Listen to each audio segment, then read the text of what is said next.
Olá pessoal, boa tarde. Hoje é sexta-feira, dia 27 de março. Estamos aqui no home office, terminando o expediente e eu queria transmitir para vocês, até em complemento ao último vídeo que nós falamos sobre caso fortuito, força maior, como causa, né, de exclusão de uma responsabilidade contratual.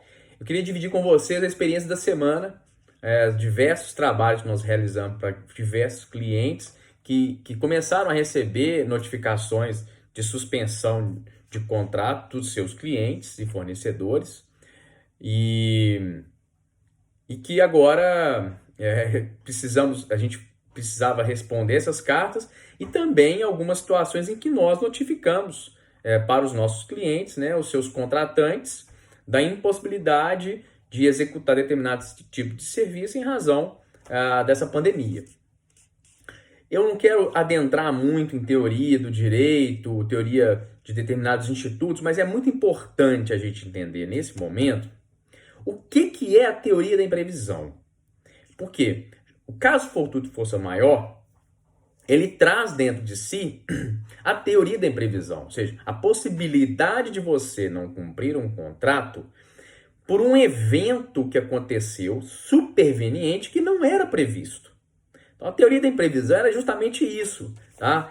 Fiz algumas anotações, eu vou passar para vocês, por isso que de vez em quando eu vou dar uma lida aqui, para não perder o foco. Ou seja, o direito de revisão do contrato por um fato que ocorreu após a celebração do contrato pode, não é deve, ele pode fazer com que o contrato não seja cumprido na sua integralidade. Ele pode, às vezes, ser cumprido parcialmente, tá? Só que a gente tem que entender que tem que ter causa e efeito. Tá? A situação que nós estamos vivendo hoje da pandemia do coronavírus, ela tem que ter causado o problema no contrato a ponto de uma das partes não poder cumpri-los. Ok? Então, vamos falar um pouco sobre contrato de locação. Pega um exemplo que nós vivenciamos essa semana. Imagina uma academia ou primeiro vamos pegar uma faculdade, tá? Uma faculdade. Imagina uma faculdade que está estabelecida dentro de um shopping center ou de um centro comercial. Isso é muito comum hoje, tá? Você ter núcleos da faculdade dentro de shopping centers. E o shopping center, por diversos decretos de calamidade pública, seja municipal ou estadual, suspendeu as atividades daquele shopping center. Automaticamente, todos os estabelecimentos que estão lá dentro pararam de funcionar.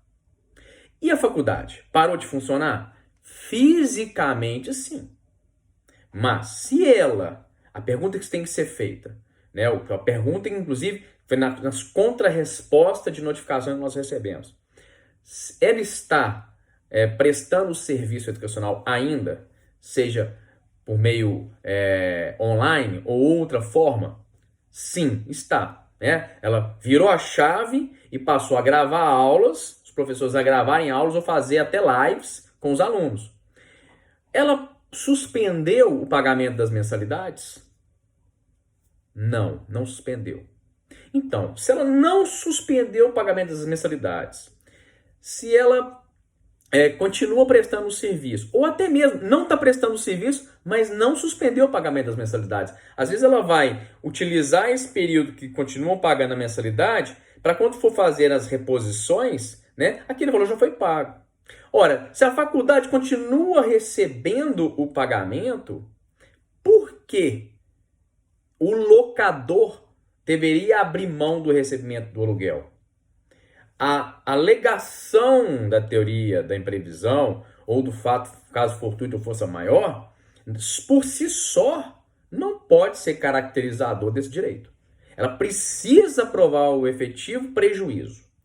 Outra indagação que o locador pode fazer para o estabelecimento comercial. Ora, você continua recebendo, ok? Você continua prestando seu serviço online?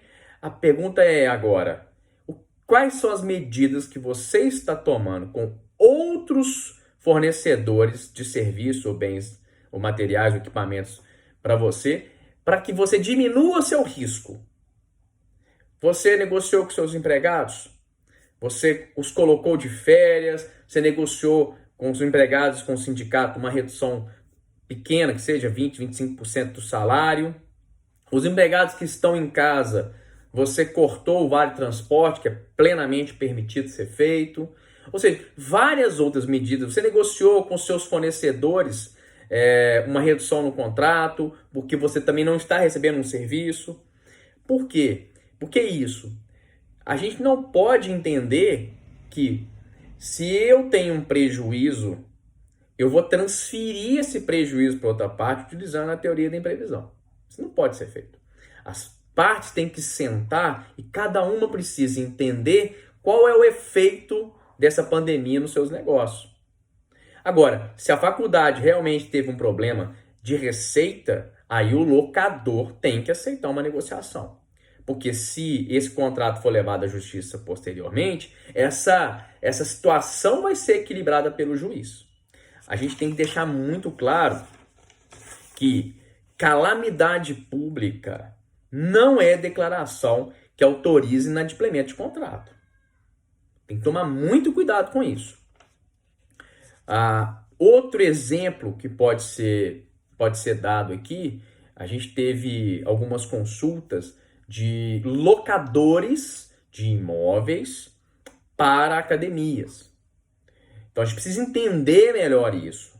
Como é que é essa relação, tá? O que acontece? As academias, geralmente, elas recebem no cartão de crédito. E aí, esses valores, eles são recebidos mensalmente, né? São antecipados mensalmente, ou alguns antecipam uma parte dele num único mês. Você faz uma mensalidade de 1 ano, tem academias que antecipam 3 meses, por alguma razão, tá? Então, as partes, o locador e o locatário, eles precisam sentar e discutir a dinâmica de cada contrato, ok? Não é simplesmente dizer que a pandemia é um caso fruto do força maior que eu vou parar de honrar meu contrato. Então a gente tem que sentar e negociar. Então você tem que verificar com a academia como é que está o fluxo de caixa dela. Porque a academia pode esperar passar esse período, verificar o contrato de cada aluno e o tempo que ela ficou parada, somar sem custo algum no final do contrato, para que ele possa continuar os exercícios na academia, mas sem pagar naquele período que ficou parado por causa da pandemia. Agora, tem academias que infelizmente não tem essa condição. Elas anteciparam tudo. O problema da academia com o aluno é um, que é direito do consumidor. Agora, o problema da academia com o seu locador é outro. O locador precisa entender. Olha, eu antecipei tudo. Por qualquer razão. Eu fiz um investimento, se eu pagasse à vista, um desconto era maior, não sei. E eu contava com uma quantidade X de aluno, isso não aconteceu, mas eu conseguiria manter meu contrato se eu tivesse os alunos aqui, porque enquanto tiver aluno, um aluno te chama outro, etc. Então o locador precisa entender isso. Esse é um ponto interessante. O segundo ponto que eu queria falar com vocês são sobre os contratos bancários. Os contratos bancários, alguns bancos, Caixa Econômica, Itaú, Banco do Brasil e outros, disseram em rede nacional, depois de uma reunião que foi feita na Federação dos Bancos, que eles iriam postergar o pagamento dos contratos que estavam em vigor. Por que eles fizeram isso? Certamente, eles analisaram qual era o cenário que eles iam enfrentar de judicialização após esse período de pandemia ou até mesmo durante o período de pandemia. E a teoria é a teoria da imprevisão, ou seja, um fato que não era previsto de acontecer, aconteceu após a assinatura do contrato e impede o pagamento do contrato. Acontece o seguinte, os bancos disseram, nós vamos prorrogar os pagamentos dos contratos em vigor adimplentes. O que são contratos adimplentes? Aqueles cujo pagamento estão em dia. Os contratos de correntistas inadimplentes com atraso no seu pagamento não será prorrogado. Por que isso? Porque se um cliente já se encontra inadimplente, antes do fato superveniente, ele não pode requerer a revisão. Concorda? Porque a situação dele já é de inadimplência.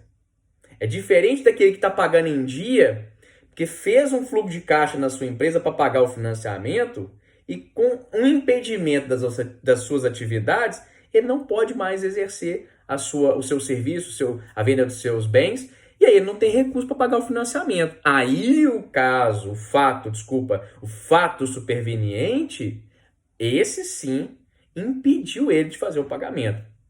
Então, a gente evidencia claramente aí o conceito da teoria da previsão. Os bancos certamente fizeram essa análise. Eu queria falar um pouco, só lembrar um pouco dos aluguéis. Tem um artigo na Lei de Locações, que é o artigo 18, que ela permite que qualquer das partes, a qualquer tempo, sentem, a qualquer momento, sentem para poder repactuar as condições do contrato. Ou seja, além da teoria da imprevisão, que está no Código Civil, na própria Lei de Locações tem essa permissão. Então, assim, o que eu tenho para dizer para vocês agora no finalzinho? A judicialização, tá, não vai dar o direito a uma parte de excluir a obrigação contratual. Quem judicializar, tá, para poder utilizar a teoria da previsão, caso fortuito ou força maior, para se eximir 100% do pagamento de uma obrigação, do cumprimento de uma obrigação, não vai conseguir, tá? O que deve se buscar são meios possíveis para cumprir a obrigação que não foi possível cumprir. Aquele que solicitar redução no valor do aluguel ou postergação no pagamento de uma obrigação, seja o aluguel, seja um contrato bancário, qualquer outro tipo de prestação pecuniária, financeira, mais para frente terá que pagar. Terá que pagar. Então, entendam isso. Da decretação de estado de calamidade pública não é declaração para se tornar inadimplente. Entendam isso, ok? Se você tiver um pagamento postergado hoje de alguma obrigação, você terá que pagá-la no futuro.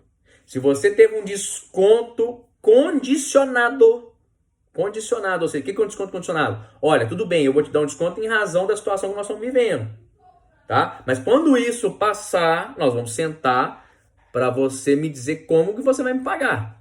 Nós vamos colocar no contrato que esse desconto existirá durante a pandemia. Tão logo as atividades forem liberadas pelos governos, esse valor vai ser pago da seguinte forma, dividido em 10 vezes, o que for.